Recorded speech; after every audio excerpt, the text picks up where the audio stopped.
안녕하세요. 8월 9일 화요일 마이드라에 오신 여러분들을 환영하고 축복합니다. 어제부터 천둥 번개를 동반한 폭우가 내리고 있는데요. 여러분의 인생길 가운데 이런 폭우와 천둥 번개를 경험하신 적이 있으십니까? 저는 어려서 이렇게 폭우가 내리던 날 교통사고를 경험한 적이 있었습니다. 초등학교 2학년 여름이었는데요. 그날따라 몸에도 맞지 않는 두꺼운 패딩을 입고 패딩 모자를 쓰고 친구 집에 가다가 음주운전 뺑소니를 당한 것이었습니다. 사고 전후는 정확하게 기억이 나질 않지만 정신이 들었을 때는 온몸이 다 젖은 채로 길바닥에 누워서 눈물과 함께 괴성을 지르고 있는 어린 저를 발견할 수 있었죠. 이후에 그 뺑소니범을 잡고 또 그분이 저희 집에 음료수를 사가지고 와 무릎을 꿇며 용서를 구하는 장면이 기억이 나긴 하지만 저는 그것보다 제가 왜 그날 그 두꺼운 노란색 패딩을 입고 빗길을 걸어갔는지 아직도 이해할 수가 없습니다. 그 사고를 보셨던 분들이 말씀하시길 제가 차에 치여서 하늘로 높이 붕 떴다가 땅에 곤두박질 치는데 분명 저 아이는 크게 잘못됐을 것이다 라고 다들 생각하셨대요. 그런데 엑스레이 결과 저는 아무것도 상한 곳이 없었고 그저 약간 놀라기만 했었을 뿐입니다. 저는 지금도 그때를 생각하면 하나님께서 도와주신 것이구나. 오늘도 이렇게 비가 많이 내리는데요. 밤새도록 내리는 비 가운데 평안하게 잘 수 있었던 것은 비를 막아주는 안전한 집이 있기 때문입니다.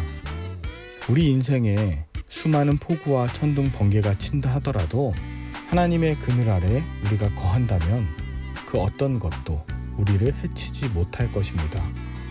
오늘 아침 출근하시는 여러분들 또 빗길을 걸으시는 여러분들 가운데 하나님의 손이 여러분들을 보호해 주시길 바라고 하나님의 놀라우신 은혜가 여러분들과 함께 동행하여 주시길 바라며 오늘도 힘차게 마이드라를 시작해 보도록 하겠습니다. 자, 출발!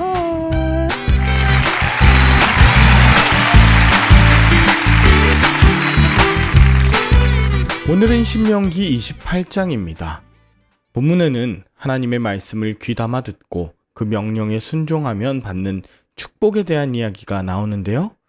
겸손하게 말씀을 듣고 그 말씀에 순종하는 자들 하나님이 모든 민족 위에 뛰어나게 하실 것이고 성읍이든 들이든 어디서든 복을 받고 자녀, 토지소산과 짐승의 새끼, 광주리와 떡 반죽 그릇도 복을 받을 것이라고 들어와도 복을 받고 나가도 복을 받을 것이라는 그런 놀라운 축복의 선포입니다. 이것은 모세가 단순히 하나님의 말씀을 앵무새처럼 되풀이하는 것이 아니라 확신에 차서 하는 선포입니다. 즉, 그럴 수도 있고 아닐 수도 있다 이런 가능성의 차원이 아니라 실제적이고 또 확실한 약속에 근거한 선포입니다. 하나님의 말씀을 듣고 순종하는 이스라엘에게 하나님은 전쟁할 때마다 승리를 주실 것이고 모든 소산에 축복하시고 땅에도 복을 주시며 많은 민족에게 꾸어주며 꼬리가 아닌 머리가 되게 하실 것이라는 말씀입니다. 그러나 반대로 하나님의 말씀에 불순종하면 저주가 임할 것이라는 말씀이 이어지는데요.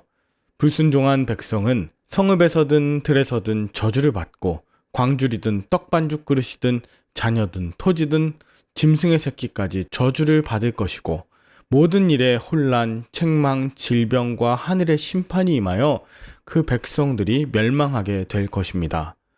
불순종한 백성은 적군 앞에서도 패하고 몸과 정신에 병이 생기고 압제와 노략을 당하여 다른 민족의 포로로 끌려가고 학대를 받으며 구원을 얻지 못할 것입니다.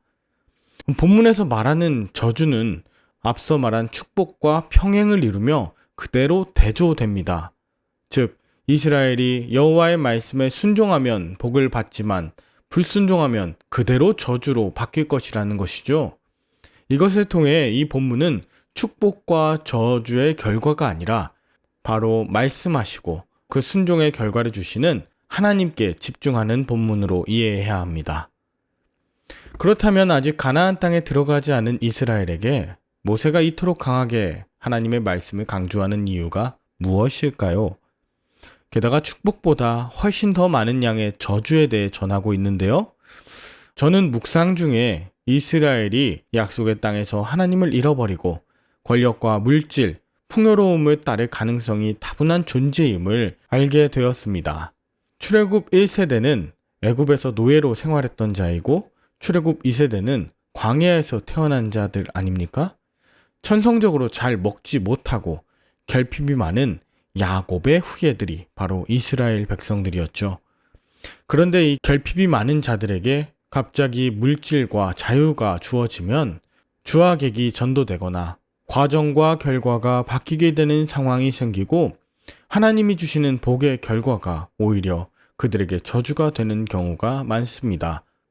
처음부터 스스로 자족할 줄 알고 생각하고 선택하며 결과와 상관없이 충실하게 자신을 훈련시키는 자 얼마나 될까요?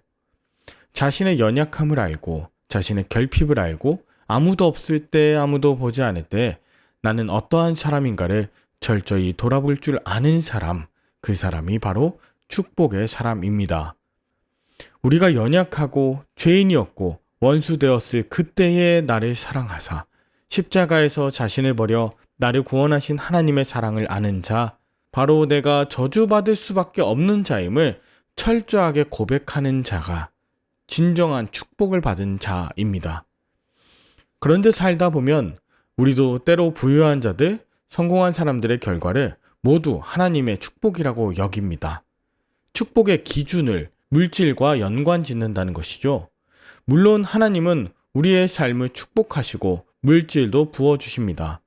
그러나 부유하고 성공한 자들, 하나님이 축복하셨다는 인식은 마치 이 모든 물질을 얻는 수단과 방법, 불신앙과의 삶과는 관계없이 모두 하나님의 축복의 결과로 여기는 잘못된 물질 숭배주의라고 할 수 있습니다. 마치 교회를 잘 나오던 사람이 사업에 성공하면 하나님이 축복하셨고 교회를 한 주 빠지던 분이 갑자기 사고를 당하거나 사업이 망하면 하나님이 치셨다, 벌받았다 이렇게 말씀하시지 않나요? 그런데 교회를 잘 나오건 신앙심이 깊건 그렇지 않건 상관없이 물질적 풍요를 모두 하나님의 축복이라 여기는 것은 아주 어리석은 일입니다.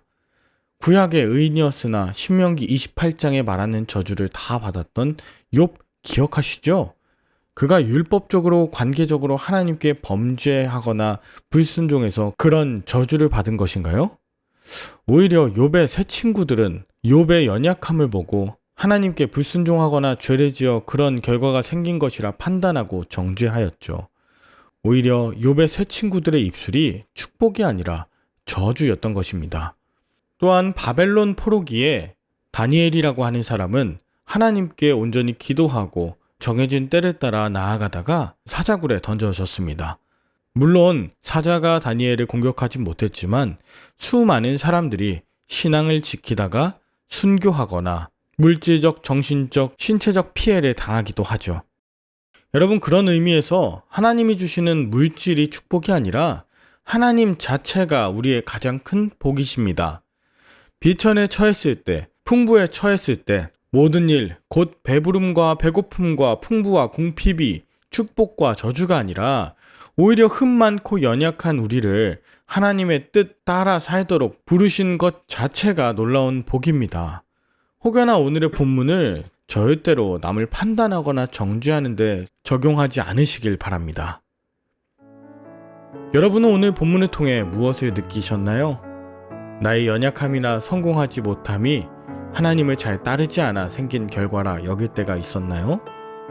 연약함 중에 있는 자를 쉽게 판단하고 정죄하며 저주하는 입술의 과거는 없었나요?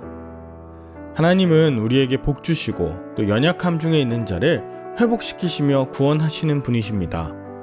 사망의 음침한 골짜기로 다닐지라도 함께하는 분이시고 저주를 통해서도 구원의 복을 이루시는 복의 근원이심을 잊지 않으시길 바라며 오늘도 주님의 길 한 걸음 한 걸음씩 따라 걸으시길 간절히 축복합니다. 함께 기도할까요? 하나님 아버지, 물질이나 세상 성공 부러워하는 자 아닌 하나님만 기뻐하는 자 되게 하여 주시옵소서. 연약함 중에 주님 손 놓지 않고 연약한 자들에겐 사랑의 손, 또 사랑의 말, 사랑의 귀가 되게 하여 주옵소서. 나의 삶의 진정한 축복이신 예수 그리스도의 이름으로 기도합니다. 아멘. 오늘도 좋은 하루 보내시고 저는 내일 다시 찾아뵙겠습니다. 샬롬.